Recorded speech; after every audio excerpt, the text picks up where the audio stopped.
So hello students, welcome back. तो आज हम लोग वेक्टर कंटिन्यू कर रहे हैं। लास्ट लेक्चर में हम लोगों ने डॉट प्रोडक्ट के बारे में समझा था एंड इस लेक्चर में हम लोग cross product and its application देखेंगे। ठीक है, सो लेट्स स्टार्ट। तो देखो, क्रॉस प्रोडक्ट होता क्या है।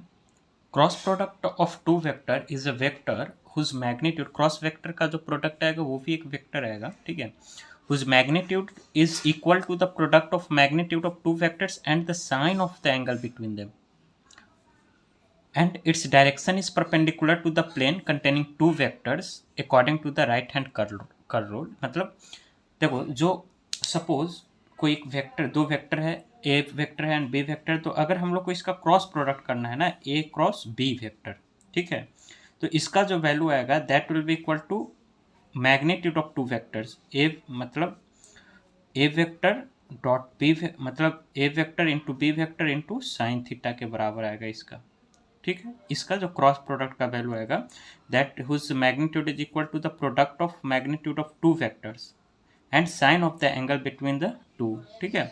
और साथ में एक इसका एन कैप हम लोग लिखते हैं, जो एन कैप होता है, क्योंकि इसका जो प्रोडक्ट आएगा क्रॉस प्रोडक्ट का वो भी एक वेक्टर आएगा, तो उसका डायरेक्शन ये स्पेसिफाई करता है कि इसका डायरेक्शन कहाँ होगा।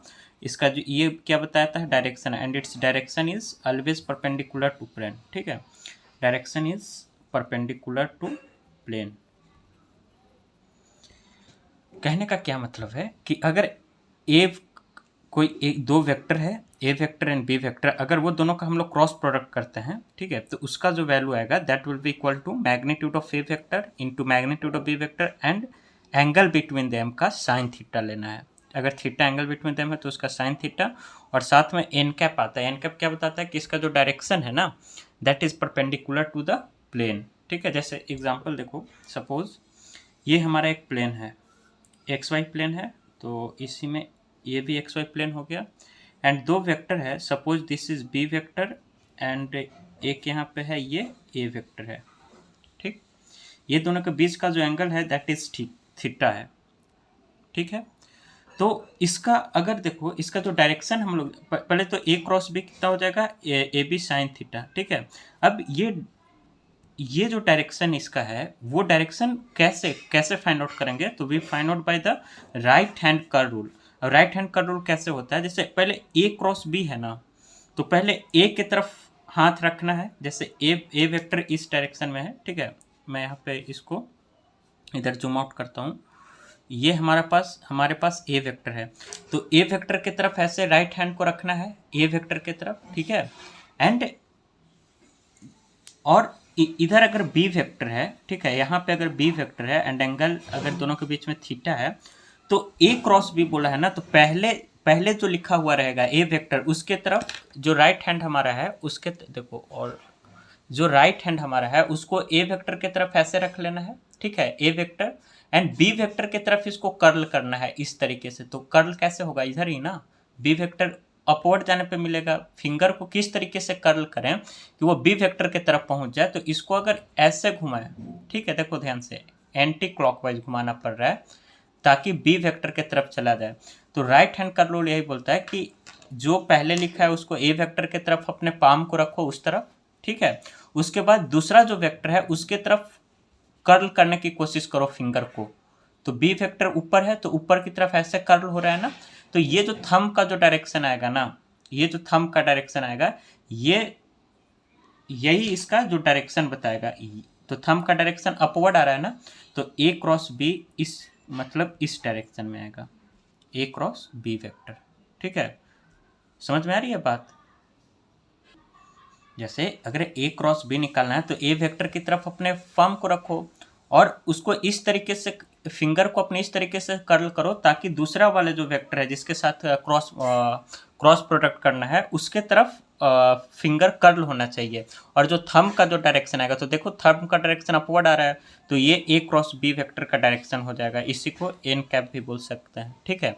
अब उस तरीके से मान लो कि हमको बी क्रॉस ए निकालना रहता है, बी क्रॉस ए, ठीक है। और एंड इसी वाले में इसमें, तो इसमें क्या करें, पहले B vector A vector B vector को दोनों को ड्रॉ कर लीजिए यहाँ पे। This is A vector and this is B vector, ठीक है। और ये दोनों के बीच का जो एंगल है दैट इज थीटा है। ठीक है, अब करना क्या है, पहले बी वेक्टर आ गया। ठीक है, तो राइट हैंड का रूल क्या बोलता है कि पहले बी वेक्टर की तरफ अपनी उंगली को रखो। ठीक है, तो ये अगर है, ये मेरा राइट हैंड है। ठीक है, एंड इसको हम लोग बी वेक्टर की तरफ पहले इसको ऐसे रख रहे हैं इस तरीके से, ताकि कर्ल जब करें ना इसको तो वो ए वेक्टर की तरफ आना चाहिए। तो अब बताओ कि इसको किस तरीके से रखें। इसको अगर सपोज ऐसे ऐसे, ये मेरा राइट हैंड रूल है, राइट हैंड है। ठीक है, एंड इसको मैंने ऐसे रखा बी वेक्टर की तरफ सपोज। ठीक है, एंड इसको ऐसे कर्ल करना है कि ए वेक्टर की तरफ आ जाए। तो ये मतलब पीछे इस तरीके से तो नहीं कर सकते कर्ल, और इस तरीके से करेंगे तो इधर ए वेक्टर है ही नहीं, तो हमको इसको ऐसे घुमा कर रखना पड़ेगा ना। इस तरीके से ऐसे घुमाकर बी वेक्टर की तरफ हम लोग रख रहे हैं। ठीक है, बी वेक्टर की तरफ हम लोग अपने राइट जो पाम है उसको रख रहे हैं, एंड ए वेक्टर की तरफ ऐसे अगर कर्ल करें ए वेक्टर की तरफ ऐसे, तो जो थंब का डायरेक्शन आएगा वो डाउनवर्ड आएगा। ठीक है, बी क्रॉस ए, तो ये थंब जो है ये डाउनवर्ड है, ध्यान से देखना। ठीक है, बी क्रॉस ए, थंब का डायरेक्शन किधर आया, डाउनवर्ड आया। तो यहाँ पे बी क्रॉस ए जब करेंगे, ठीक है, तो बी क्रॉस ए का जो डायरेक्शन आएगा वो डाउनवर्ड्स आएगा। ठीक है, और इसी को एन कैप, ये भी एन कैप ही हुआ लेकिन ये माइनस एन कैप हो जाएगा। ठीक है, अच्छा एक बात बताओ, ये डायरेक्शन टू मतलब एन कैप ही बोलो इसको, क्योंकि यहाँ पे स्पेसिफाई तो कर ही दें कि डाउनवर्ड्स डायरेक्शन हो रहा है। तो ये एन कैप जो है ना डायरेक्शन, ये तो हमेशा परपेंडिकुलर टू द प्लेन ही रहेगा, चाहे बी क्रॉस ए करो चाहे ए क्रॉस बी। अगर ये प्लेन है तो इसके हमेशा ये तो परपेंडिकुलर ही आने वाला है। अगर ए क्रॉस बी करेंगे तो इधर एन वेक्टर का डायरेक्शन इस तरफ होगा, एन यूनिट वेक्टर का। ठीक है, एन कैप का direction, and B cross A करेंगे तो उसका डायरेक्शन ये, तो ये हमेशा ही परपेंडिकुलर ही होने वाला है ना, बी क्रॉस ए या ए क्रॉस बी। ये वाला यूनिट वेक्टर जो है इसका, वो हमेशा इसके ए बी प्लेन के परपेंडिकुलर रहेगा। तो वही बोल रहा है कि it's direction is perpendicular to the plane containing two vectors according to right hand curl rule. ठीक है, तो अगर बी क्रॉस से लिखना है तो इसका वैल्यू क्या आएगा, बी ए साइन थीटा। ठीक है, और यहाँ पे एन कैप पे आ जाएगा, लेकिन यहाँ पे जो एन कैप आएगा ना, ये क्या डायरेक्शन बताएगा, इनवर्स डायरेक्शन को बताएगा, डाउन द। अगर ये पेपर अगर एक्स वाई प्लेन है तो बी क्रॉस से इनवर्ट्स आएगा ना, ये थंब जो हमारा आ रहा है वो इनवर्ट्स आ रहा है, इनटू द प्लेन आ रहा है। तो ये एन कैप बता रहा है inverts perpendicular to the plane. ठीक है, और यहाँ पे ए क्रॉस बी अगर करेंगे यहाँ पे, तो इसका जो direction is perpendicular to the plane but outwards है। ठीक है, बाहर की ओर है। समझ में आया कि A cross B and B cross A कहने का क्या मतलब हुआ। तो यहाँ पे एक हम लोग ये स्टेटमेंट लिख सकते हैं कि चाहे ए क्रॉस बी करें या बी क्रॉस ए करें, इसका जो क्या बोलते हैं, जो क्रॉस प्रोडक्ट आएगा वो हमेशा ही परपेंडिकुलर टू द प्लेन आएगा। हो सकता है एक आउटवर्ड्स आए और एक इनवर्ड्स आए। ठीक है, आई होप इतना समझ में आया होगा। तो अब देखिए यहाँ पे एक नोट है कि अगर मैग्नीट्यूड की अगर सिर्फ बात करें ना, तो ए क्रॉस बी अगर कोई वेक्टर है ए एंड बी, तो ए क्रॉस बी का जो मैग्नीट्यूड आएगा that will be same as B cross A. कैसे, क्योंकि सिर्फ हम लोग मैग्नीट्यूड की बात करें तो वहाँ पे हम डायरेक्शन देखेंगे ही नहीं, हमेशा इसका प्रोडक्ट क्या आएगा, ये इसका A B sine theta, and यहाँ भी इसका जो आएगा that will be A B sine theta के बराबर आएगा। ठीक है, क्योंकि डायरेक्शन हम लोग ले ही नहीं रहे ना, सिर्फ मैग्नीट्यूड की बात कर रहे हैं। लेकिन अगर इस तरीके से बोला जाए कि A cross B is equal to B cross A, तो ये गलत हो जाएगा। क्यों गलत हो जाएगा, क्योंकि ए क्रॉस बी में आप ही देखो ना, ए क्रॉस बी करेंगे जब तो इसका डायरेक्शन अपवर्ड आ रहा है, एंड बी क्रॉस ए की बात करें तो इसका डायरेक्शन इनवर्ट्स आ रहा है। एंड जब डायरेक्शन ही चेंज हो गया तो वेक्टर भी चेंज हो गया, एंड जब वेक्टर ही चेंज हो गया तो हम लोग इसको इस तरीके से नहीं लिख सकते हैं। तो वी कैन से कि A cross B is not equal to B cross A vector. ठीक है, लेकिन मैग्नीट्यूड में ऐसे हम लोग लिख सकते हैं। तो इसको हम लोग अगर लिखना ही है तो इसको हम लोग किस तरीके से लिख सकते हैं कि ए क्रॉस बी जो है, A cross B vector is equal to minus B cross A vector. Minus क्यों लगाएं, ताकि साइन, इसका जो साइन मतलब इसका डायरेक्शन जो आएगा ना, इसके डायरेक्शन के अपोजिट आएगा। इसका डायरेक्शन अपवर्ड आ रहा है तो इसका डायरेक्शन डाउनवर्ड्स आएगा। ठीक है, तो ये साइन क्या बता रहा है, साइन इंडिकेट्स अपोजिट डायरेक्शन,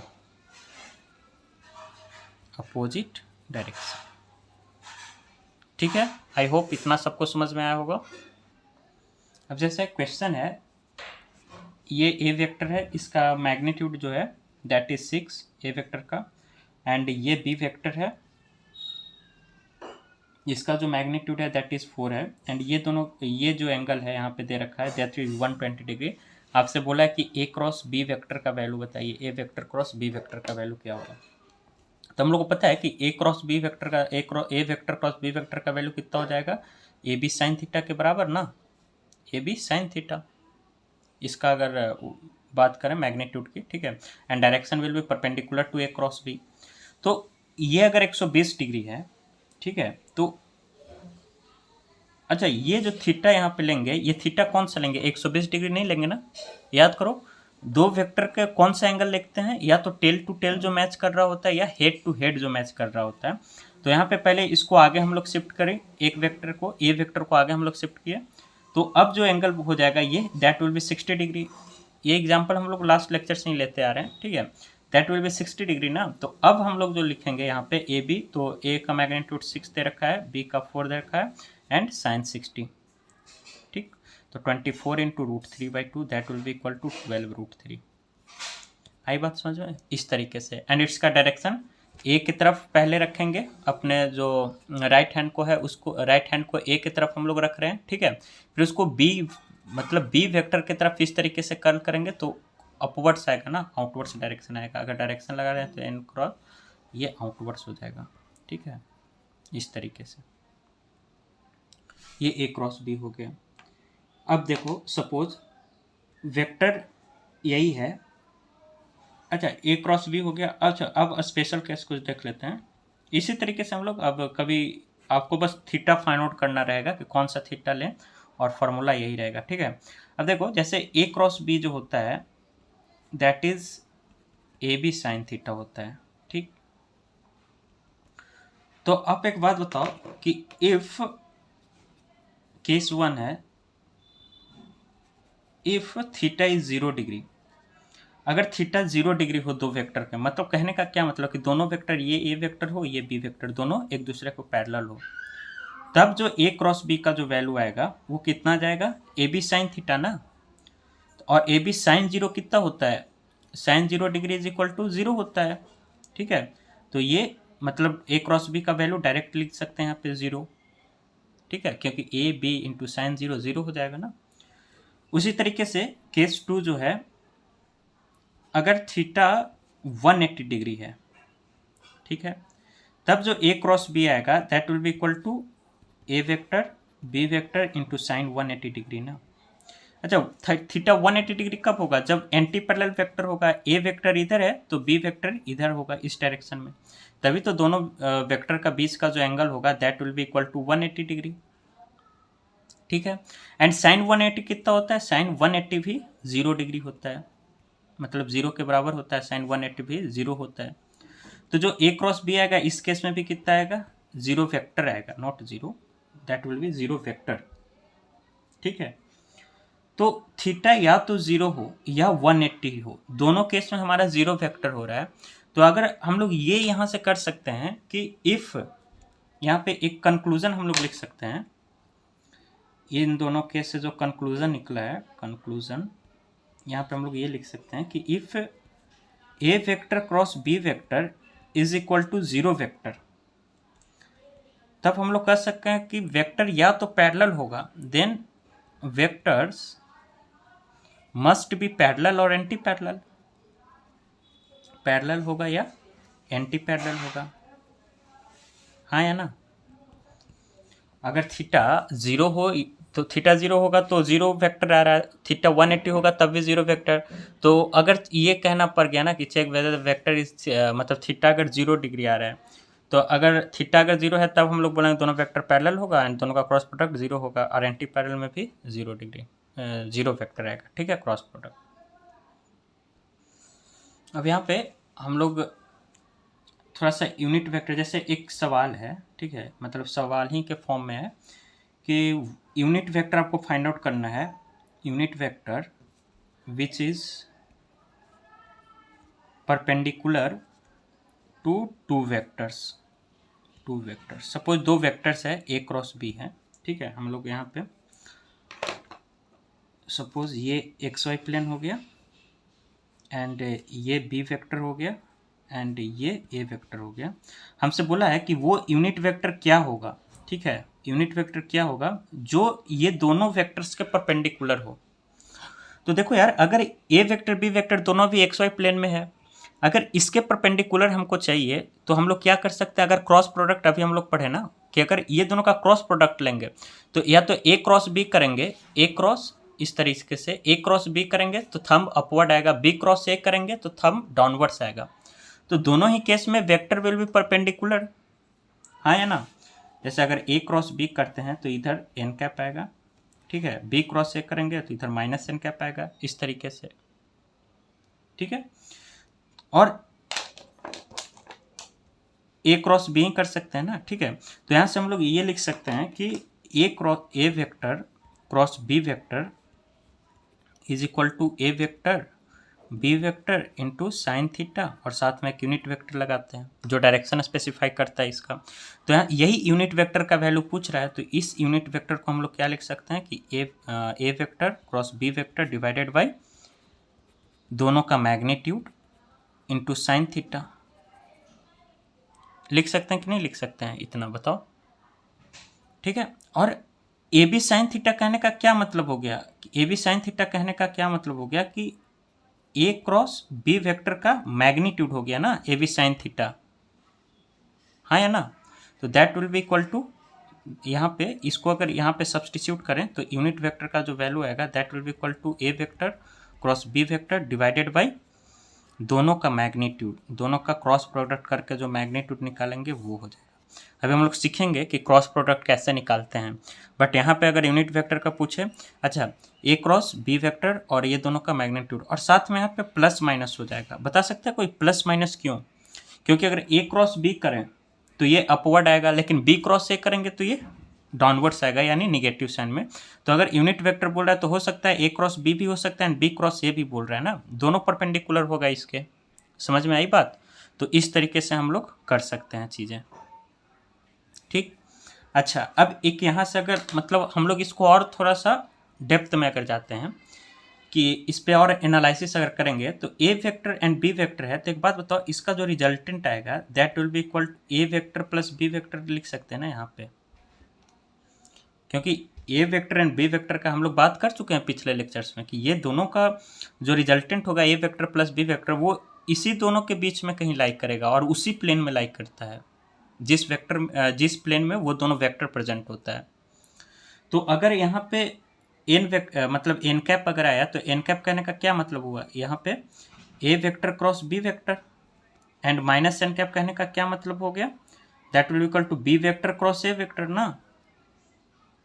तो यहाँ से हम लोग एक कंक्लूजन निकाल सकते हैं, अगर हमसे पूछा जाए, जैसे ऐसा स्टेटमेंट अगर बना दिया जाए सिंपल, ठीक है, कि ए वेक्टर मतलब A vector cross B vector, ये बताना है आपको कि किसके किसके परपेंडिकुलर होगा। तो पहले हम लोग क्या बोल सकते हैं कि A vector cross B vector जो है वो ए वेक्टर के भी परपेंडिकुलर है, परपेंडिकुलर टू ए वेक्टर, वो बी वेक्टर के भी परपेंडिकुलर होगा ना, this will be perpendicular to B vector, and साथ में अगर A vector and B vector के परपेंडिकुलर है तो A vector plus B vector के भी परपेंडिकुलर हो जाएगा, A vector plus B vector के परपेंडिकुलर हो जाएगा, इसके परपेंडिकुलर, ठीक है। तो ये तीन स्टेटमेंट, उसी तरीके से बी क्रॉस ए का भी वही हो जाएगा हल, ये भी A vector B vector and A vector plus B vector के परपेंडिकुलर हो जाएगा, ठीक है। नाउ आगे हम लोग प्रॉपर्टीज ऑफ वेक्टर प्रोडक्ट देखेंगे, ठीक है। तो पहला चीज हम लोग यहाँ पे अगर बात करें कि वेक्टर प्रोडक्ट जो होता है, याद करो हम लोग स्केलर में पढ़े थे कि scalar product is commutative in nature, vector scalar product is distributive in nature. तो उसी तरीके से जो वेक्टर प्रोडक्ट होता है, तो vector product is also distributive in nature, ठीक है। ये कैसा होता है, डिस्ट्रीब्यूटिव होता है। कहने का क्या मतलब है कि जैसे सपोज हम लोग इस तरीके से लिख रहे हैं सी वेक्टर और इसको क्रॉस करना है A vector plus B vector के साथ, ठीक है। तो इसको हम लोग ऐसे लिख सकते हैं कि C vector cross A vector, पहले मतलब इसको इससे और इसको इससे, तो C vector cross A vector plus C vector cross B vector, इस तरीके से लिख सकते हैं, ठीक है। ये पहला प्रॉपर्टी हो गया। दूसरा प्रॉपर्टी, मान लो कि दो वेक्टर है ए वेक्टर एंड उसी वेक्टर को उसी के साथ क्रॉस प्रोडक्ट करना है, तो हम लोग जानते हैं कि A vector cross A vector क्या हो जाएगा, ए वेक्टर का मैग्नीट्यूड इनटू साइन थीटा ना। अगर दोनों सेम वेक्टर है तो कहने का मतलब कि दोनों का बीच का जो एंगल होगा वो 0 डिग्री होगा, क्योंकि दोनों का डायरेक्शन सेम हो जाएगा ना। That will be equal to sine 0। तो साइन 0 कितना हो जाएगा, 0। यानी A vector cross A vector हो जाएगा 0। लेकिन याद करो डॉट प्रोडक्ट में हम लोगों ने क्या क्या पढ़ा था कि ए डॉट ए क्या हो जाता है, ए स्क्वायर के बराबर, क्योंकि वहाँ पे ये जो होता था दैट इज ए स्क्वायर, मतलब A vector dot A vector into cos theta होता था ना, A square cos theta, and cos 0 वहाँ पे 1 होता था, इसलिए इसका वैल्यू 1 हो जाता था। लेकिन वेक्टर में क्रॉस प्रोडक्ट अगर करेंगे तो इसका वैल्यू कितना हो जाएगा, 0 हो जाएगा। ये ध्यान में रखना बात। अगर 0 है तो उसी तरीके से हम लोग ये भी बोल सकते हैं। अब आई cap J cap K cap याद करो, हम लोगों ने बहुत अच्छे से लास्ट लेक्चर में समझा था कि ये एक्स पॉजिटिव एक्स एक्सिस को आई कैप, पॉजिटिव वाई एक्सिस को जे कैप, पॉजिटिव जेड एक्सिस को हम लोग के कैप बोलते हैं। इसका निगेटिव लगाते हैं, जो माइनस वाई को minus J cap, minus x को minus I cap, minus Z को माइनस के कैप बोलेंगे। तो अब एक बात बताना, अगर आई कैप क्रॉस आई कैप अगर करना है, दोनों का डायरेक्शन सेम, दोनों के बीच में थीटा कितना 0, तो इसका वैल्यू कितना आ जाएगा 0। And that will be similarly as J cap cross J cap ना, and similarly it will be equal to K cap cross K cap, and इस सब का वैल्यू कितना होने वाला है, 0 होने वाला है। आई होप ये सबको समझ में आ रहा होगा। ठीक है, ठीक है। अब ये हो गया। अब आ जाओ आई क्रॉस जे करते हैं, आई कैप क्रॉस जे कैप, ये कितना आएगा। एक बात बताओ, आई कैप क्रॉस जे कैप कहने का क्या मतलब है कि इसका जो मतलब 1 इंटू कॉस साइन 90 कितना होता है 1, तो इसका मैग्नीट्यूड तो 1 आएगा, लेकिन इसका डायरेक्शन किधर आएगा। तो ये जो है आई कैप, पहले आई कैप की तरफ ऐसे अपने हाथ को ऐसे रखना है, ठीक है, आई कैप की तरफ ऐसे हैंड को अपने रखना है, एंड जे कैप की तरफ इसको इस तरीके से फोल्ड करना है, कर्ल करना है। तो ये जो थंब का डायरेक्शन है ये अपवर्ड है, एंड अपवर्ड डायरेक्शन करने का क्या मतलब है, के कैप जेड एक्सिस ना, यानी के कैप, यानी आई क्रॉस जे, ये हुआ आई क्रॉस जे। आई क्रॉस जे करेंगे तो ऊपर आ रहा है ना थंब, एंड थंब ऊपर आ रहा है तो ये किस डायरेक्शन में आ रहा है, positive Z axis, and positive Z axis कहने का मतलब के कैप। तो आई क्रॉस जे का वैल्यू कितना आता है, के कैप आएगा। ठीक है, उसी तरीके से अगर हम लोग अब वापस जे क्रॉस के करें, ठीक है, जे कैप क्रॉस के कैप अगर करें तो इसका वैल्यू कितना आएगा बताओ।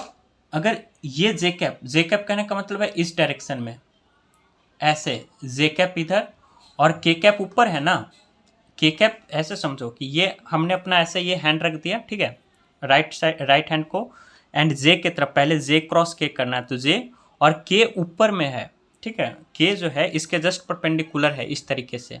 तो हम लोग को जो अपना फिंगर है कुछ इस तरीके से ऊपर की तरफ कर्ल करना पड़ेगा इसको, ठीक है। तो जे क्रॉस के अगर करेंगे तो ये देखो थंब का डायरेक्शन किधर है, एक्स एक्सिस में, पॉजिटिव एक्स एक्सिस में, यानी आई कैप की तरफ ना, जे क्रॉस के, जे ये जे हो गया क्रॉस के, ठीक है, आई कैप की तरफ, ठीक है। तो जे क्रॉस के कितना हो जाएगा, आई कैप हो जाएगा। एंड सिमिलरली अब आते हैं के क्रॉस, मतलब के कैप क्रॉस आई कैप, के कैप क्रॉस आई कैप।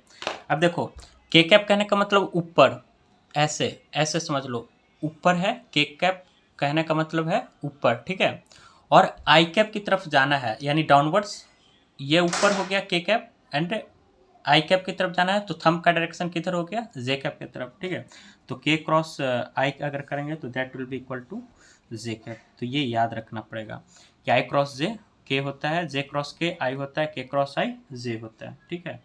इसको याद करने का एक बहुत अच्छा तरीका होता है कि आप पहले क्या करो कि आई कैप, जे कैप एंड के कैप को ऐसे लिख लिया करो, ठीक है, एंड आप क्लॉकवाइज घूमो, आई क्रॉस जे क्रॉस के एंड के क्रॉस आई, ठीक है। तो आई को जब जे से जब क्रॉस करोगे ना, आई क्रॉस जे, तो इसका वैल्यू ये वाला आ जाएगा, मतलब किसी भी दो को अगर क्लॉकवाइज में, ठीक है, ये क्लॉकवाइज हो गया इस तरीके से, एंड क्लॉकवाइज जब आप आई जे के ऐसे लिखते हो, एंड जब आप इसको क्रॉस करोगे आई क्रॉस जे, तो बचा हुआ आएगा के कैप। जे क्रॉस के करोगे तो बचा हुआ आएगा आई कैप, जे बचा हुआ, एंड उसी तरीके से के एंड आई को अगर करोगे तो बच क्या गया, जे कैप, तो के क्रॉस आई क्या आ जाएगा, जे कैप आ जाएगा। ठीक है, लेकिन इसी को अगर एंटी क्लॉकवाइज करना पड़ जाए इस तरीके से, जैसे समझो ये आई कैप है, ये जे कैप है, एंड ये के कैप है। अब आपसे बोल रहा है कि पहले आप बताना आई क्रॉस के। ठीक है, तो अब एंटी क्लॉकवाइज अगर आ रहा है तो देखो के क्रॉस आई तो जे होता था, अब बोल रहा है आई क्रॉस के, अगर पहले बोल रहा है तो निगेटिव साइन के साथ माइनस जे, तो यहाँ पे मैं लिख रहा हूँ, ठीक है, कि आई क्रॉस के जो आएगा that will be equal to minus J cap. समझ में आ रही है कैसे, ये एंटी क्लॉकवाइज आएगा ना, या फिर इधर से भी आप समझ सकते हो इस तरीके से। तो अगर ये याद रखना, ठीक है, और इसके जस्ट अगर उल्टा पूछ दिया जाए तो इस तरीके से याद रखना एंटी क्लॉकवाइज में। ठीक है, आई क्रॉस मतलब आई क्रॉस के पूछे तो माइनस जे कैप, क्योंकि एंटी क्लॉकवाइज अब चल रहे हैं हम लोग। ठीक है, एंड उसी तरीके से अगर के क्रॉस जे पूछ दे, ठीक है, के क्रॉस जे अगर पूछ दे that will be equal to minus I cap, K cross J minus I cap, अब उल्टा चल रहे हैं हम लोग। ठीक है, उसी तरीके से अगर क्या बच गया, जे क्रॉस आई बच गया ना, जे क्रॉस आई अगर पूछे that will be equal to minus K cap. ठीक है, बस ये इतना चीज़ आपको, ये काफ़ी इंपॉर्टेंट है, ये आपको मतलब ध्यान में रखना ही होगा एनी हाउ। अब देखिए एक्चुअली अब कुछ एग्जाम्पल देख लेते हैं क्रॉस प्रोडक्ट का, एग्जाम्पल ऑफ क्रॉस प्रोडक्ट। तो देखो जैसे जैसे हम लोग आगे पढ़ते रहेंगे फिजिक्स, वैसे वैसे आपको काफ़ी सारे एग्जाम्पल देखने को मिल जाएंगे। ठीक है, लेकिन फिलहाल इसके ऊपर प्रैक्टिस करने के लिए, क्रॉस प्रोडक्ट के ऊपर प्रैक्टिस करने के लिए हमें 2-3 एग्जाम्पल है जिसको मतलब रखना है दिमाग में। जैसे पहला आता है टॉर्क, बस अभी मैं समझा नहीं रहा हूँ टॉर्क क्या होता है कैसे होता है, बस ये याद रखना है कि टॉर्क का जो वैल्यू होता है, फार्मूला जो होता है वो होता है आर वेक्टर क्रॉस एफ। ठीक है, टॉर्क, ये इसको क्या बोलते हैं, टॉर्क। तो टॉर्क क्या होता है, आर क्रॉस एफ। ठीक, उसी तरीके से दूसरा जो होता है दैट इज लीनियर वेलोसिटी। ठीक है, इसको वेलोसिटी बोलते हैं, linear velocity, that is equal to v is equal to omega cross R होता है। ओमेगा, ओमेगा क्या है यहाँ पे, एंगुलर वेलोसिटी। ठीक है, ये सर्कुलर मोशन में हम लोग पढ़ेंगे एंगुलर वेलोसिटी। उसी तरीके से थर्ड जो होता है दैट इज एंगुलर मोमेंटम। ठीक है, जो एल होता है angular momentum, L is equal to होता है आर क्रॉस पी। ठीक है, आर यहाँ पे एल क्या है, this is angular momentum, angular momentum. R तो रेडियस हो गया, रेडियस वेक्टर, एंड पी जो हो गया that is linear momentum, linear momentum. ठीक है, एंड एक और होता है एक्सेलरेशन का। ठीक है, लीनियर एक्सेलरेशन जो होता है, टेंजेंशियल एक्सेलरेशन, दैट इज, ये क्या होता है, अल्फा क्रॉस आर होता है। ठीक है, तो ये चार आपको ध्यान में रखना है कि जो टॉर्क होता है that is R cross F होता है, v होता है ओमेगा क्रॉस आर होता है, l होता है आर क्रॉस p होता है, एंड टेंजेंशियल एक्सेलरेशन जो होता है अल्फा क्रॉस आर। अल्फा क्या है यहाँ पे, दैट इज एंगुलर एक्सेलरेशन। ठीक, और ये क्या है, टेंजेंशियल एक्सेलरेशन होता है। इस तरीके से ये चार्ट तो आपको याद होना चाहिए। बाकी हम लोग धीरे धीरे जैसे जैसे सब्जेक्ट में ऊपर बढ़ते जाएंगे वैसे वैसे हम लोग को खुद याद हो जाएगा कि कौन किसका एग्जाम्पल होता है, क्या होता है। ओके, तो हम लोग सीखेंगे क्रॉस प्रोडक्ट करते कैसे हैं। अब देखो मैथमेटिकली अगर हम लोग को क्रॉस प्रोडक्ट का अगर वैल्यू फाइंड आउट करना है, ठीक है, वैसे तो ए बी साइन थीटा होता था, लेकिन अगर वो साइन एंगल के टर्म में नहीं दे रखा है, ठीक है, तब कैसे वेक्टर के फॉर्म में दे रखा है, तब उसको हम लोग डिटर्मिनेंट एक मेथड होता है जिसको हम लोग मैथ्स के अंदर पढ़ते हैं, बट यहाँ पे जस्ट ये समझने के लिए हम लोग इसका यूज़ करेंगे। ठीक है, और कैसे होता है समझिएगा बात को। ए वेक्टर जो है A X I cap A Y J cap, मतलब I cap J cap K cap का कॉफिशिएंट जो है A X A Y A Z respectively है। ठीक है, उसी तरीके से जो बी वेक्टर का कंपोनेंट है आई कैप में बी एक्स है, बी वाई है, बी जेड है, इस तरीके से है। एंड अगर आपसे ये पूछा जाए कि A vector cross B vector का वैल्यू क्या होगा, ठीक है, तो आपको करना क्या है, पहले ये इस तरीके से दो लाइन खींचना है। ठीक है, जिसको डिटर्मिनेंट मेथड बोलते हैं। पहले देखो इधर अगर इस लाइन में ऐसे चलोगे तो इसको हम लोग रोज बोलते हैं, एंड डाउनवर्ड्स जब चलते हैं तो इसको हम लोग कॉलम बोलते हैं। ठीक है, तो हमको रोज एंड कॉलम में ए वेक्टर एंड बी वेक्टर को सजा देना है। पहले ए वेक्टर है ना, A vector cross B vector पूछा है, तो पहले ए वेक्टर को समझे, ऊपर पहले लिखना क्या है, ऊपर पहले लिखना तुम आई कैप, बीच में लिखना है जे कैप, इसी ऑर्डर में रो वाइज लिखना है I cap J cap K cap, ऐसे लिख देना तुम। ठीक है, फिर उसके बाद आई कैप ए वेक्टर पहले पूछा है, फिर उसके बाद बी वेक्टर का क्रॉस करना है, तो पहले ए वेक्टर का जो जो कोफिशिएंट है ना उसको लिख देंगे।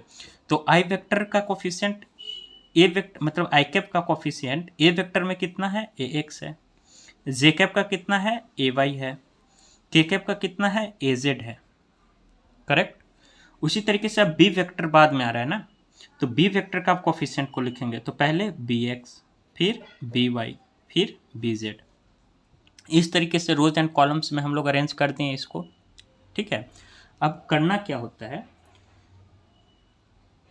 यहाँ पे पहले आई कैप इसको ऐसे लिखना है। ठीक है, देखो पहले क्या करते हैं कि आई कैप का वैल्यू निकालना है, अगर पहले आई कैप का टर्म में, ठीक है, पहले आई कैप का वैल्यू निकालते हैं। तो अगर आई कैप को निकालना है, आई कैप का वैल्यू कि आई कैप वाले में कितना होगा, तो पहले इस वाले लाइन को पहले आप छुपा लेंगे ऐसे। ठीक है, आई कैप पहले लिख दिए। ठीक है, उसके बाद इस वाले आई कैप के नीचे जितना है इसके कॉलम में ए एक्स बी एक्स, इसको ऐसे हाइड कर देंगे, एंड आपको इस तरीके से मल्टीप्लाई कर देना है A Y and B Z. ठीक है, पहले ए वेक्टर है तो A Y into B Z and minus B Y into A Z. ठीक है, क्योंकि पहले जे क्रॉस के करते थे तब आई कैप आता था ना हम लोग को। आई कैप कब आता था हम लोग को याद करो, आई क्रॉस जे जो होता था वो के होता था। मतलब इस तरीके से अगर याद करो, आई जे के होता था, एंड क्लॉकवाइज जब हम लोग घूमते थे इस तरीके से तो आई क्रॉस जे के होता था, एंड जे क्रॉस के जो होता था वो आई होता था, आई कैप, एंड उसी तरीके से के कैप डॉट क्रॉस आई कैप जो होता था वो जे कैप के बराबर होता था। तो हम लोग अगर जे क्रॉस के कर रहे हैं, समझना बात को, तभी तो आई कैप कब आएगा, जब जे क्रॉस के करेंगे। तो इसलिए जे वाले कोफिशिएंट को के वाले के साथ मल्टीप्लाई करते हैं। और कैसे लिखते हैं, आई कैप ऐसे लिख दिए, फिर उसके बाद इसको तो ऐसे हाइड कर दिए इस तरीके से, और बचा क्या, ए वाई बी जेड, इसको डायगोनली मल्टीप्लाई कर दो आप, तो ए वाई बी जेड हो जाएगा ये इस तरीके से, ए वाई इंटू बी जेड हो जाएगा, एंड बीच में माइनस साइन। अब इसको इससे बी वाई ए जेड को, ठीक है, इस तरीके से, ठीक है, इस तरीके से। एंड उसी तरीके से अब क्या करना है कि अब जे कैप की बारी है। ठीक है, तो एक बस यहाँ ध्यान रख लेना कि जे कैप को जब मल्टीप्लाई करते हैं तो आगे निगेटिव लिखते हैं हम लोग। ठीक है, माइनस जे कैप। ठीक, जे कैप को उसी तरीके से माइनस जे कैप बस लिखना है यहाँ पे। ठीक है, माइनस जे कैप क्यों लिख रहे हैं, क्योंकि जब जे कैप को मल्टीप्लाई करोगे ना तो इसको हाइड कर देना, बीच वाले को हाइड कर दिए, तो आई cap cross K cap, and के क्रॉस आई जे होता है, एंड आई क्रॉस के माइनस जे हो जाएगा ना। अगर हम लोग आई को के से करना है तो माइनस जे कैप आएगा ना यहाँ पे, अगर आई क्रॉस के अगर करेंगे तो that will be equal to minus J cap, तो इसीलिए माइनस जे कैप इधर आ गया पहले। ठीक है, एंड इस जे को ऐसे हाइड कर दिए। अब ए एक्स यहाँ पे हम लोग इस तरीके से लिखो, ए एक्स और इसके नीचे बी एक्स, और फिर के कैप वाला A Z and B Z, and इसको इस तरीके से मल्टीप्लाई कर देंगे।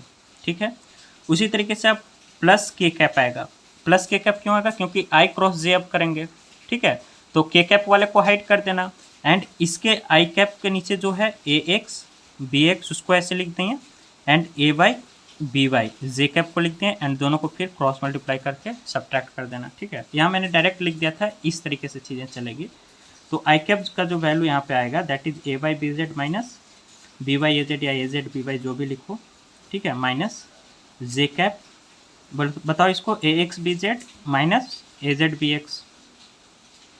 ठीक है, ये plus K cap A X B Y हो जाएगा minus B X A Y हो जाएगा। ठीक है, इस तरीके से बस ये आपको ध्यान में रखना है कि जब जे कैप करेंगे तब आगे माइनस साइन आएगा, ये मत भूल जाना।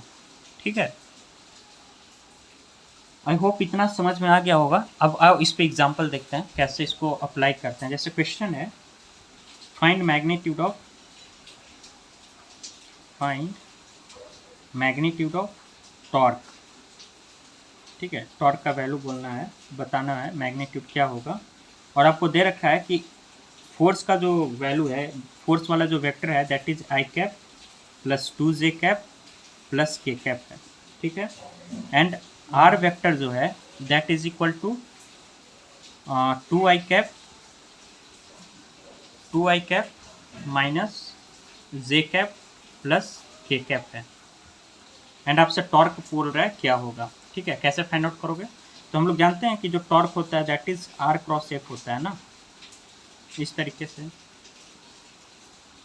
f क्रॉस r नहीं, r क्रॉस f, ठीक है। यहाँ पे ऑर्डर इंपॉर्टेंट होता है। तो हम लोग उसी तरीके से पहले क्या करेंगे, दो ऐसे डिटर्मिनेंट का लाइन खींच देंगे, ऊपर में जमा देना आई कैप जे कैप एंड के कैप, करेक्ट। अब आई का पहले आर क्रॉस एफ, ठीक है, तो पहले आर वेक्टर को देखना है आपको। आर वेक्टर में आई का कोफिशिएंट 2 है, जे वेक्टर में आई का आर वेक्टर में जे का कोफिशिएंट मतलब कुछ नहीं तो -1 है ना, -1, ठीक है। के कैप का कोफिशिएंट +1, ठीक है, प्लस माइनस के साथ लेना है हम लोग को। एंड उसी तरीके से एफ का जो आई कैप का जो कोफिशिएंट है 1 है ना, +1 है, प्लस आई कैप है तो +1, जे कैप का कोफिशिएंट +2 है, के कैप का कोफिशिएंट 1 है, ठीक है।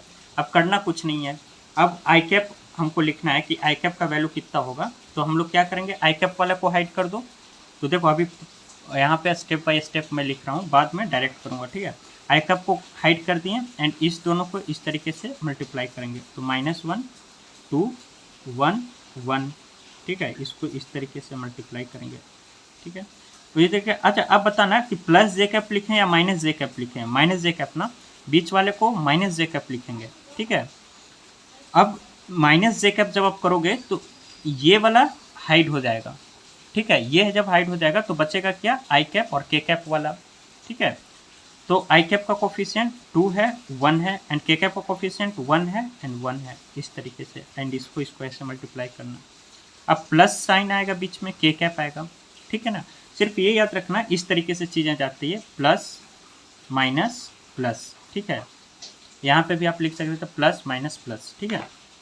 ये ट्रिक है, मतलब याद रखने के लिए, प्लस प्लस लिखना फिर माइनस फिर प्लस। तो इसी तरीके से ना आई cap minus J cap plus K cap.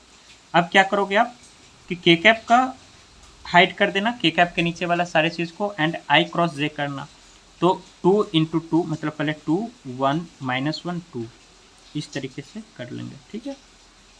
आ जाओ, तो आई कैप इंटू -1 × 1 1 माइनस मतलब -1 माइनस 2 × 1 2 हो जाएगा, माइनस जे कैप 2 -1 हो जाएगा, प्लस के कैप 2 2 ज़ा 4 माइनस -1 × 1 -1 ना, -1, ठीक है। So that will be equal to -3 I cap minus J cap and 4 + 1 + 5 K cap. तो ये क्या आ गया हमारा, टॉर्क वेक्टर आ गया। लेकिन टॉर्क वेक्टर हमसे नहीं पूछा है, वो हमसे पूछा है कि इसका मैग्नीट्यूड बताओ कितना होगा। तो मैग्नीट्यूड निकालने के लिए इसका स्क्वायर रूट, ठीक है। आई का कोफिशिएंट -3 है तो -3 का स्क्वायर प्लस -1 का स्क्वायर प्लस 5 का स्क्वायर, ठीक है। तो that will be equal to 3 का स्क्वायर 9 + 1 + 5 का स्क्वायर 25 25 9 24 25 9 34 और 1 35, तो √35 विल बी आंसर। इस तरीके से चीज़ें चलती हैं, समझ में आई बात। ये बस याद रखना कि नहीं तो एक देखो, अगर माइनस जे कैप आप अगर भूल रहे हो ना, तो आप डायरेक्ट क्या कर सकते हो कि यहाँ यहीं पे लिख लेना आई कैप जे कैप एंड के कैप। जब आप लिखते हो ना उसी समय लिख देना कि यहाँ पे प्लस आएगा, यहाँ पे माइनस आएगा, यहाँ पे प्लस आएगा, ठीक है। फिर उस तरीके से प्लस माइनस आप कर लेना, ओके।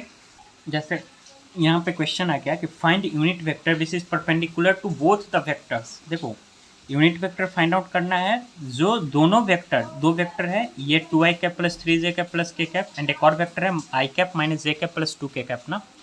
तो मान लेना कि इसको ये ए वेक्टर है, कुछ मोमेंट के लिए ये मान लो कि ये बी वेक्टर है। तो याद करो जब हम लोग फर्स्ट स्टार्ट जब किया था लेक्चर तब बताया था कि ए क्रॉस बी वेक्टर का जो वैल्यू होता है that is magnitude of both the vectors multiplied by sine theta, और एक एन कैप आता है unit vector, and unit vector का डायरेक्शन में भी अपवर्ड्स और downwards but will be always perpendicular to the both the vectors ना। याद करो इस तरीके से हमने बात किया था। ये थीटा है, ये ए वेक्टर है, ये बी वेक्टर है, तो इसका ये जो डायरेक्शन आता था ए क्रॉस बी का, ठीक है, और ये जो डायरेक्शन आता था वो बी क्रॉस ए का आता था, और इसी को हम लोगों ने एन कैप बोला था और ये माइनस एन कैप बोला था। याद आ रहा है कुछ? तो यहाँ से जो एन कैप का जो वैल्यू आ रहा था that is equal to plus minus A vector cross B vector divided by its magnitude आ रहा था। याद करो मतलब A vector cross B vector का मैग्नीट्यूड, अरे ये वाला देखो यहाँ पे find unit vector which is perpendicular to two vectors में हम लोग यहाँ पे डिराइव किया था कि जो ये यूनिट वेक्टर जो होगा जो दोनों वेक्टर को plus minus A vector cross B vector divided by its magnitude कैसे आया था, A vector cross B vector B vector into sine N cap का वैल्यू निकाला था A B sine theta, and उस हिसाब से हम लोगों ने किया था। ठीक है, तो वही चीज़ यहाँ पे अब इसको अप्लाई बस करना है यहाँ पे कि जो यहाँ पे लिख दिए हैं कि जो वो यूनिट वेक्टर जो होगा वो कितना होगा, that unit vector will be equal to A vector cross B vector and divided by इन दोनों का क्रॉस का मैग्नीट्यूड। सिंपल।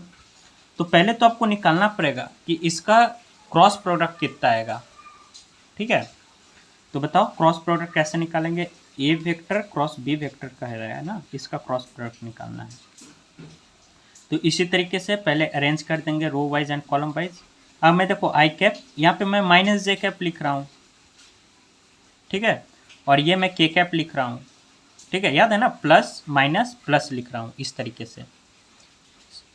एंड देखो ए कैप को क्या लिख रहे हैं 2, जे कैप को ए कैप 3 एंड के कैप 1 है, एंड बी वेक्टर में आई का कोफिशिएंट 1 है, जे का कोफिशिएंट -1 है एंड के का कोफिशिएंट 2 है। तो अब मैं डायरेक्ट यहाँ पे लिख सकता हूँ आई कैप कितना हो जाएगा, इसको आई कैप है ना तो 3 इस तरीके से 3 2 जा इसको इससे एंड इसको इससे करो, ठीक है, तो 3 2 जा 6 ना, 6 -1 इस तरीके से। एंड अब मैं डायरेक्ट माइनस जे कैप लिख रहा हूँ ये वाला डायरेक्ट, ठीक है, that will be equal to, अब जे वाले को ऐसे हाइड कर देना है एंड किसको किससे मल्टीप्लाई करोगे 2 × 2 से एंड 1 × 1 से, तो कितना हो जाएगा, यहाँ पे लिख रहा हूँ 2 × 2 -1 × 1 प्लस के कैप हो जाएगा। ठीक है, इसी तरीके के कैप को हाइड कर देना तो क्या बच जाएगा 2 × ये और ये इसको मल्टीप्लाई कर देना, तो that will equal to 2 × -1 and -1 × 3 ना, इस तरीके से। तो जो वैल्यू निकल कर आएगी that will be equal to 7 I cap minus कितना हो जाएगा 2 दूना 4, 4 में से गया 3 ना, तो -3 जे कैप हो जाएगा प्लस कितना के cap -2 and -3 -5 K cap, that is -5 K cap. तो इसको अगर रीअरेंज करें तो 7 I cap -3 J cap -5 K cap. ठीक है, ये हम लोग क्या आया ए वेक्टर क्रॉस बी वेक्टर का वैल्यू आया क्या इसका 7 I cap -3 J cap and -5 K cap. And इसका अगर मैग्नीट्यूड अगर हम लोग को निकाला जाए तो मैग्नीट्यूड निकालने के लिए क्या करेंगे a² x प्लस b², समझ रहे हो ना, a² y प्लस az का स्क्वायर, मतलब इसका कोफिशिएंट का स्क्वायर करना है, 7 का स्क्वायर प्लस 3 का स्क्वायर। अच्छा कुछ बच्चे ये तो सोच रहे हैं ना प्लस -3 का स्क्वायर होना चाहिए क्योंकि -3 है ना जे का कोफिशिएंट, ठीक है, तो -3 का स्क्वायर, तो मतलब स्क्वायर करोगे तो माइनस भी प्लस बन जाएगा, इसलिए मैंने डायरेक्ट +3 लिख दिया था। ठीक है, प्लस -5 का स्क्वायर इस तरीके से, तो ये कितना आ जाएगा √49 प्लस 9 प्लस -5, तो ये तो समझ रहे हो ना, -5 × -5 कितना हो जाएगा +25, इतना आता है ना चीज़ें, जैसे प्लस इंटू प्लस करेंगे तो प्लस ही आएगा, प्लस इंटू माइनस करेंगे तो माइनस ही आएगा, माइनस इंटू प्लस करेंगे फिर भी माइनस आएगा, एंड माइनस को माइनस से जब आप मल्टीप्लाई करोगे तो प्लस आएगा, मतलब निगेटिव जिसके साथ रहेगा निगेटिव बन जाएगा, एंड दोनों अगर सेम रहेगा तब हमेशा पॉजिटिव रिजल्ट देगा। तो उसी तरीके से -5 × -5 +25, ठीक है, तो ये +25 लिख रहा हूँ मैं। तो इसका अगर वैल्यू निकालें तो कितना आ जाएगा, 49, 9, 58, 58 और 25, 8 5 13, 5 2 7 1 8 √83 आ जाएगा। तो अब जो n वेक्टर, अच्छा यहाँ पे प्लस माइनस साइन होगा, ठीक है, क्योंकि हो सकता है कि हम लोग को ये नहीं बताया है कि ये मतलब, क्योंकि ये भी परपेंडिकुलर है एंड नीचे वाला वेक्टर भी परपेंडिकुलर है, तो b क्रॉस ए लेना है कि a cross b, not expect, इसलिए हम लोग we are plus minus sign लगा रहे हैं। तो that will equal to plus minus a cross b कितना आया था, 7i cap minus 3j cap minus 5k cap divided by √83, ठीक है। So this is our final answer. Okay, अब हम लोग क्रॉस प्रोडक्ट का जियोमेट्रिक इंटरप्रिटेशन मतलब एप्लीकेशन देखेंगे, ठीक है। तो इसको जियोमेट्रिक एरिया फाइंड आउट करने में काफ़ी हेल्पफुल होता है क्रॉस प्रोडक्ट। जैसे अगर सपोज कोई ए वेक्टर एंड बी वेक्टर, ठीक है, मैं डायरेक्ट लिख रहा हूँ कि जो यहाँ से डायरेक्ट लिख रहा हूँ, पहला कि जो एरिया ऑफ ट्रायंगल जो होता है, area of triangle can be directly written as half of A vector cross B vector का मैग्नीट्यूड, ठीक है। जो एरिया अगर डायरेक्ट लिखना है, वेयर यहाँ पे स्पेसिफाई करना पड़ेगा, where A vector and B vector are two consecutive sides, ठीक है, कंजिक्यूटिव साइड्स ऑफ ट्रायंगल, ठीक है, दो साइड है ट्रायंगल का। तो वो क्या हो जाएगा, जैसे देखो ये आया कहाँ से, वो मैं पहले, ये तो एरिया समझ में आ गया ना, ये याद करना है आपको, half of A vector cross B vector. जैसे देखो क्या होता है कि जैसे दो ट्रायंगल है सपोज, मतलब दो साइड है, मतलब इस तरीके से। तो एक बात बताओ, अगर ये ए वेक्टर है एंड ये बी वेक्टर है और ये दोनों के बीच में एंगल अगर थीटा है, ठीक है, तो ये जो हो जाएगा, ये वाला पार्ट जो होगा that is B sine theta, sorry B cos theta ना, बी कॉस थीटा, एंड ये वाला जो पार्ट होगा that is B sine theta, ठीक है। एंड इस बी साइन थीटा को मैं अगर यहाँ पे रख दूँ इस तरीके से, इसको यहाँ शिफ्ट कर दिया, तो ये भी तो बी साइन थीटा ही होगा। तो इसका जो एरिया आ जाएगा, एरिया ऑफ ट्रायंगल क्या होता है, half into base into height ना।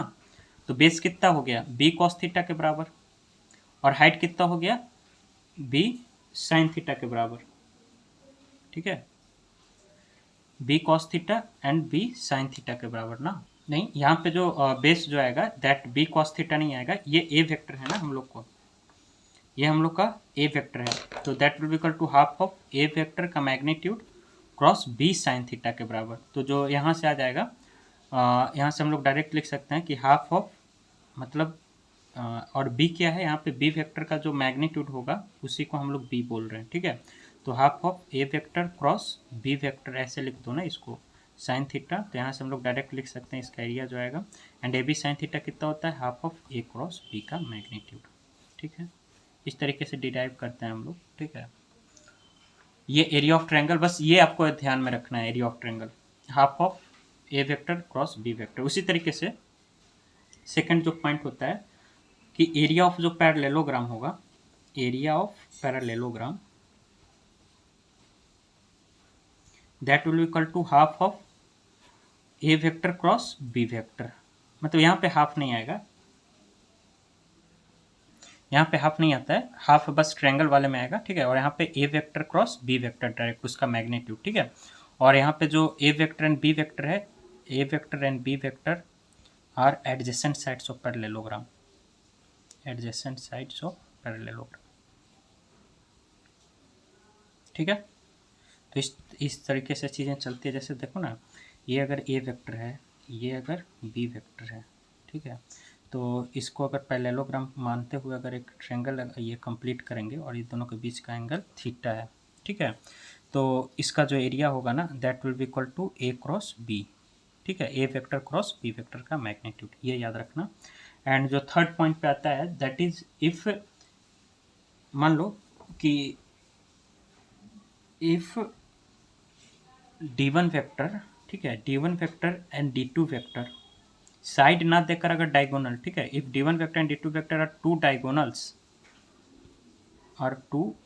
डायगोनल्स ऑफ अ पैरेललोग्राम, ठीक है, तब उसका जो एरिया आएगा that will be equal to half of D1 vector cross D2 vector. ठीक, ये याद रखना। जैसे देखो क्या होता है कि सपोज ये हमारे पास पैरेललोग्राम था, ठीक है।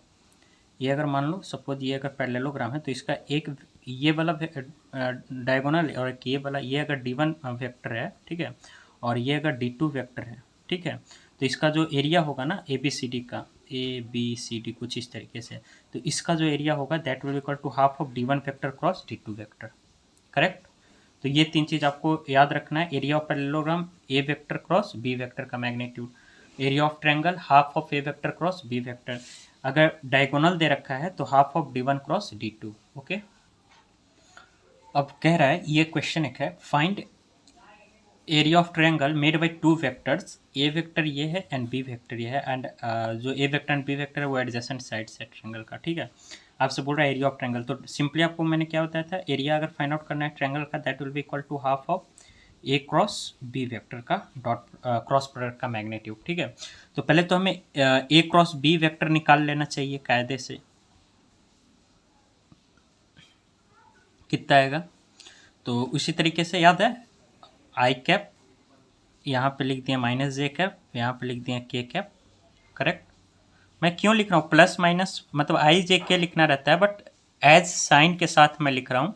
ठीक है, कि ताकि बाद में मतलब बहुत सारे स्टूडेंट जे कैप के आगे जब नीचे लिखते हैं ना तो माइनस लगाना भूल जाते हैं, इसलिए मैं शुरू में ही माइनस आपको बता दे रहा हूँ कि शुरू में इस तरीके से लिखोगे तो हैबिट बन जाएगा plus minus plus. Okay, and I cap कितना हो जाएगा, ए क्रॉस बी बोला है तो 2 हो जाएगा, ये -1 होगा, एंड के का कोफिशिएंट 2 है यहाँ पे, बी वेक्टर में आई का कोफिशिएंट 1 है और जे का कोफिशिएंट 2 है, के का कोफिशिएंट 1 है। तो अब डायरेक्ट यहाँ से लिखो ना, आई कैप निकालना है तो ये दोनों को मल्टीप्लाई करो, तो -1 इंटू -1 -2 इंटू 2 ना। अब माइनस जे कैप डायरेक्ट यहाँ पे मैं लिख सकता हूँ। ठीक है, ये वाला चीज़ उठाकर डायरेक्ट लिखो। अब जे कैप को इसको हाइड कर दो एंड आई क्रॉस के कर दो, तो 2 इंटू 1 हो जाएगा, -1 इंटू 2 हो जाएगा। करेक्ट, प्लस के कैप हो जाएगा। के कैप है तो ये दोनों को हाइड कर दो, मतलब इसको हाइड कर दो एंड ये दोनों को क्रॉस मल्टीप्लाई कर दो। ये दोनों को क्रॉस मल्टीप्लाई करेंगे तो 2 इंटू 2 -1 हो जाएगा, क्योंकि -1 मतलब 1 इंटू -1 ना, तो -1 हो जाएगा। ठीक है, अब इसको सॉल्व करो, 2 दूना 4 और -4 और ये हो जाएगा -5 ना, माइनस जे कैप इंटू ये 0 हो जाएगा। करेक्ट, एंड उसी तरीके से प्लस के कैप इंटू 2 2 जा 4 एंड 1 5 हो जाएगा ना, तो 5 के कैप। समझ में आ रही है बात। तो यहाँ से ए क्रॉस मतलब A vector cross B vector का जो वैल्यू आएगा that will equal to -5 I cap plus 5 K cap, क्योंकि जे वेक्टर तो 0 हो गया, हाँ या ना।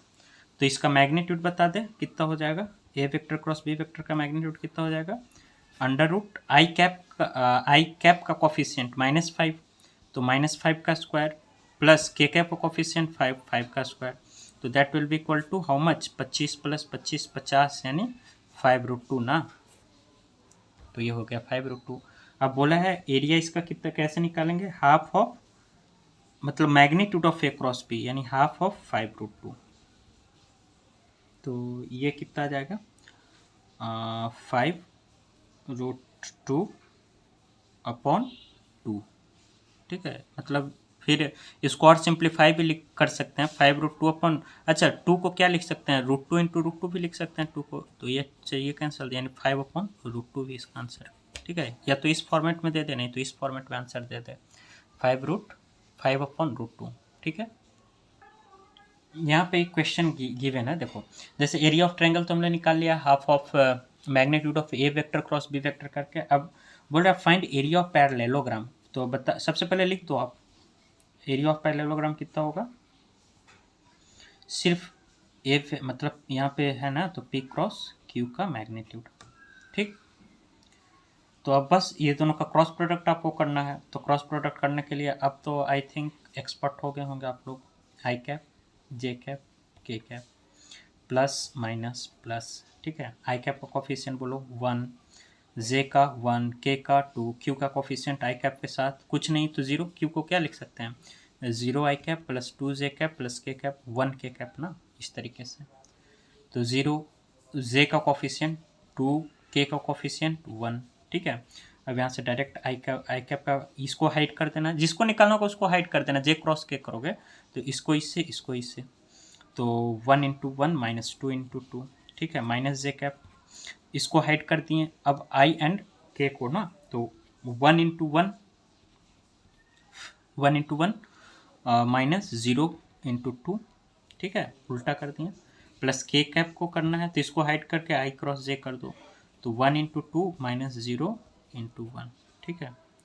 तो ये कितना हो जाएगा, 2 दूना 4 में से गया, माइनस 3 आई कैप, ठीक है, ये 0 बच जाएगा, माइनस जे कैप बच जाएगा यहाँ पे, और ये भी 0 हो जाएगा, ये सिर्फ 2 बच जाएगा, प्लस 2 के।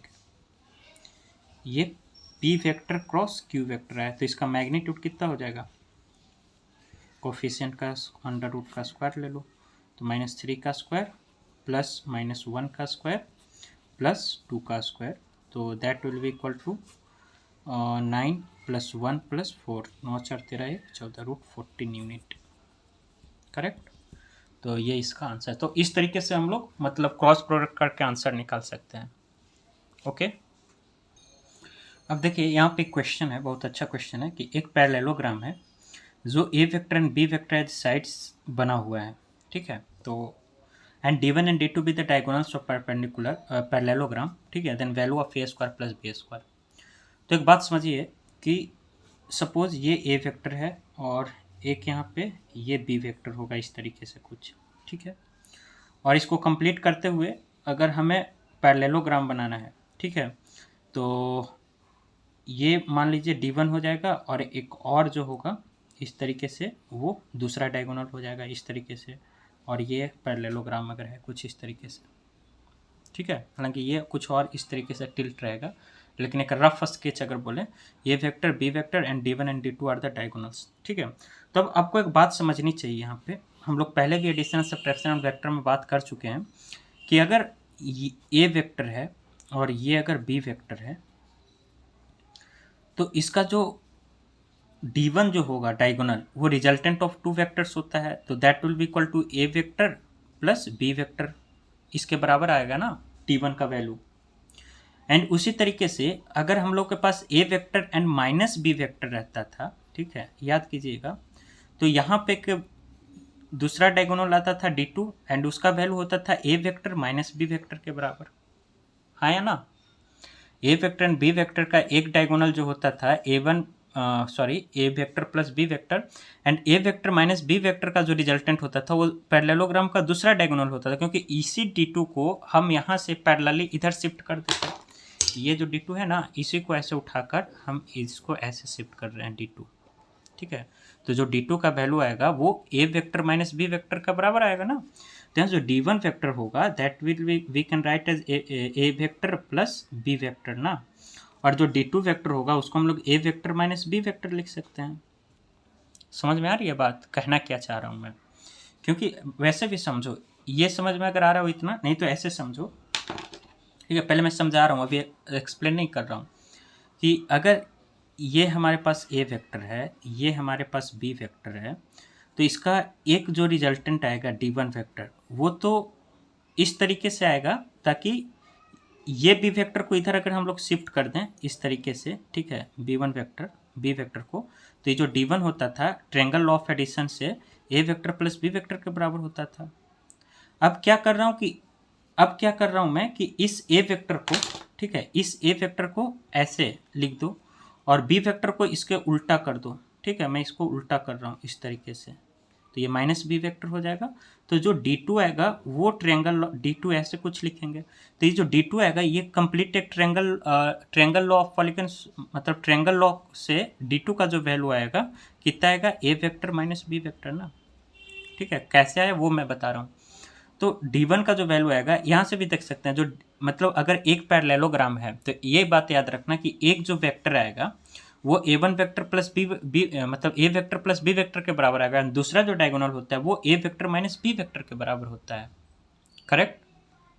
अब तो बहुत आसान हो गया। तो ये जो D1 वेक्टर आएगा उसको ए वेक्टर प्लस बी वेक्टर लिख रहे हैं, तो A vector plus B vector का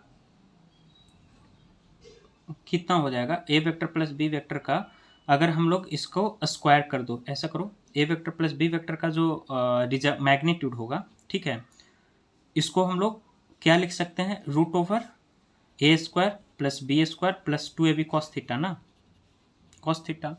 तो यहाँ से जो डी1 स्क्वायर का जो वैल्यू आएगा that will be equal to A square plus B square plus 2ab cos theta, ये फर्स्ट इक्वेशन। उसी तरीके से d2 वेक्टर को हम लोग क्या लिख रहे हैं, अगर लिखना अगर चाहें तो that will be equal to a1 vector minus B vector ना।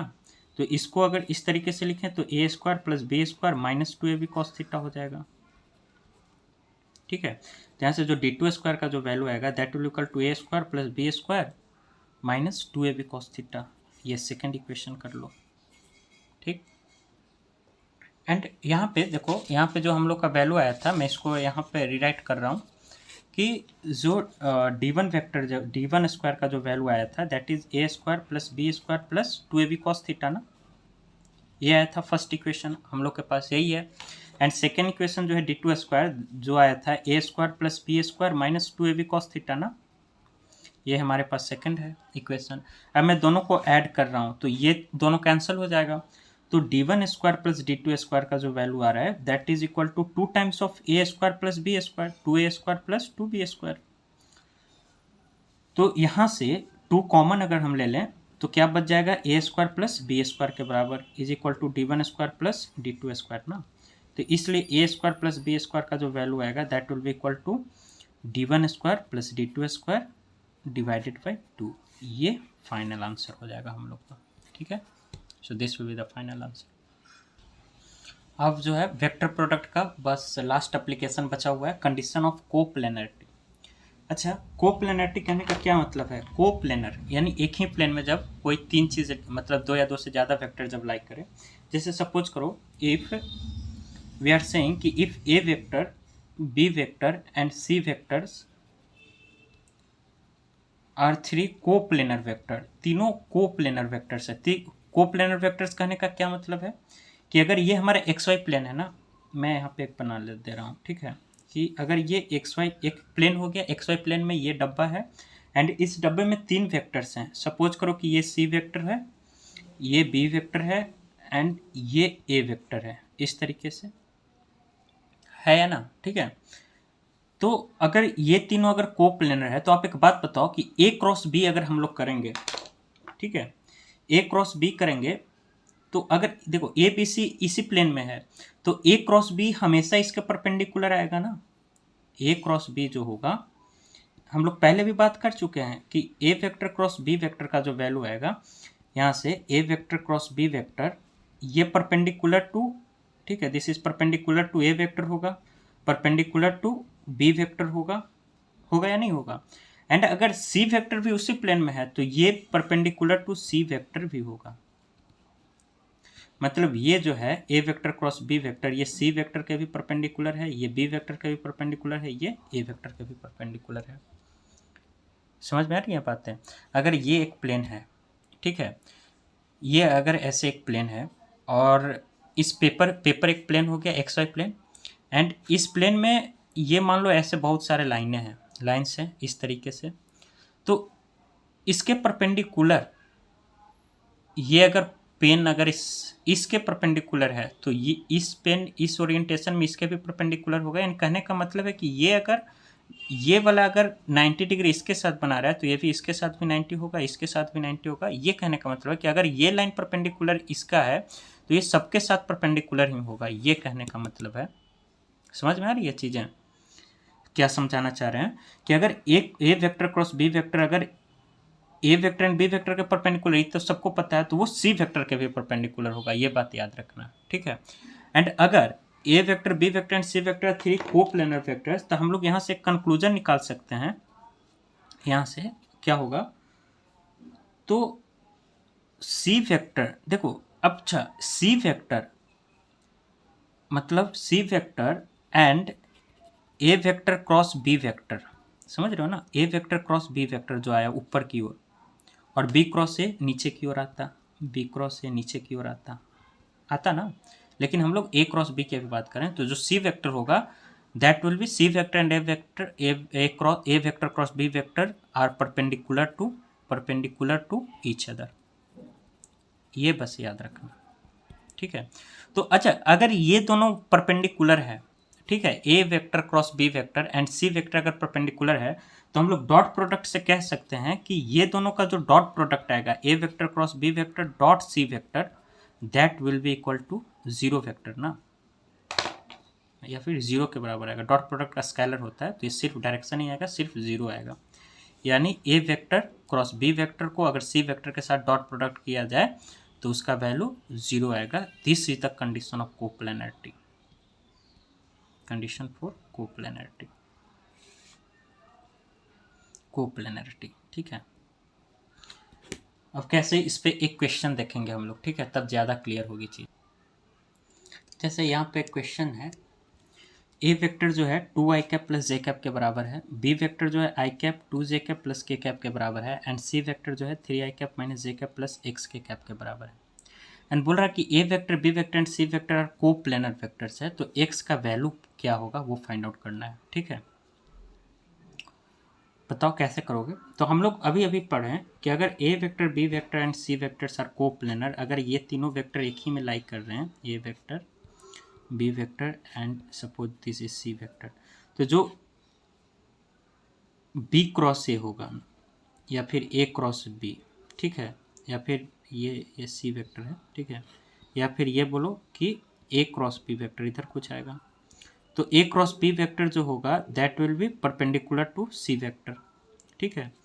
तो ये जो होगा this will be perpendicular to C vector, this will be also perpendicular to C, ये स्ट्रेट लाइन है सी वेक्टर का, अरे यार, ठीक है, ये स्ट्रेट लाइन है।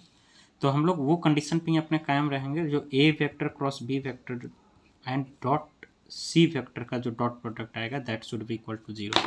तो पहले तो हम लोग को फाइंड आउट करना पड़ेगा, ये कंडीशन है, ठीक है, this is the condition for coplanarity. तो पहले A vector cross B vector का वैल्यू निकाल लेते हैं, कितना आएगा। तो ये आई कैप हो जाएगा यहाँ पे, ये मतलब प्लस माइनस एंड ये के कैप हो जाएगा, ठीक है, प्लस का। एंड ए वेक्टर कितना है 2, जे कितना है +1, के कितना है 0, है ही नहीं जे के, ठीक है। एंड इसी तरीके से बी वेक्टर का आई कैप कितना है 1, जे कितना है 2 एंड के कितना है 1। तो यहाँ से आई कैप का जो वैल्यू आएगा that will be equal to, इसको हाइड करना है, इस दोनों को क्रॉस मल्टीप्लाई करना है, तो 1 माइनस 0, माइनस जे कैप का जो वैल्यू आएगा इसको हाइड करना है, ये दोनों का क्रॉस करना है, इसको हाइड कर दो, ठीक है, और ये दोनों का क्रॉस कर दो ना ऐसे, तो इसका जो वैल्यू आएगा 2 इंटू 1 माइनस 1 इंटू 0, ठीक है। उसी तरीके से प्लस के कैप को हाइड कर दो एंड आई क्रॉस जे कर दो, तो 2 इंटू 2 माइनस 1 इंटू 1, करेक्ट। तो यहाँ से जो वैल्यू आएगा यहाँ पे आई कैप बच जाएगा एंड यहाँ पे 2 जे कैप माइनस का, तो 2 दूना 4 में से गया, प्लस 3 के कैप बच जाएगा। This will be the value of A vector cross B vector, ठीक है, I cap minus 2 J cap plus 3 K cap, ठीक है।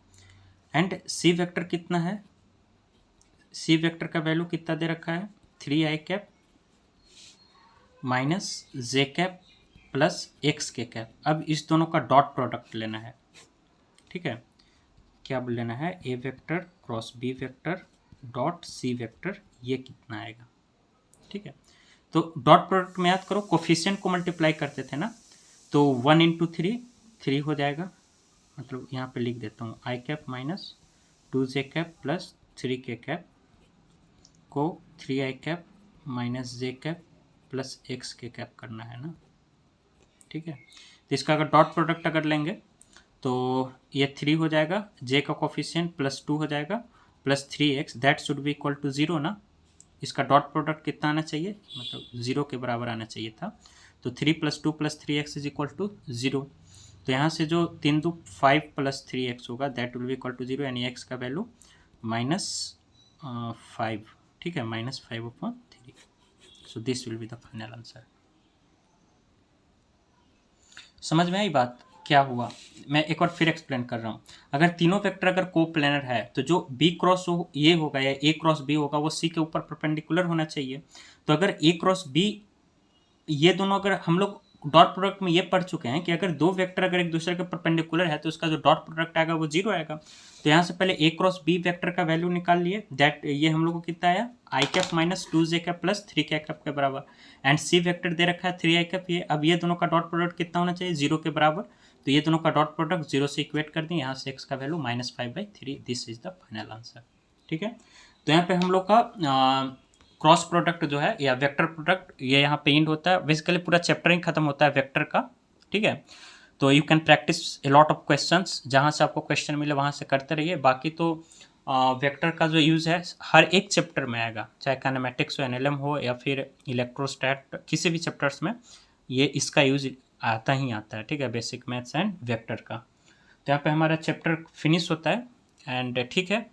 ओके, सो नेक्स्ट लेक्चर में अब हम लोग किसी दूसरे चैप्टर के साथ मिलेंगे। तब तक पढ़ते रहिए and take care, bye bye.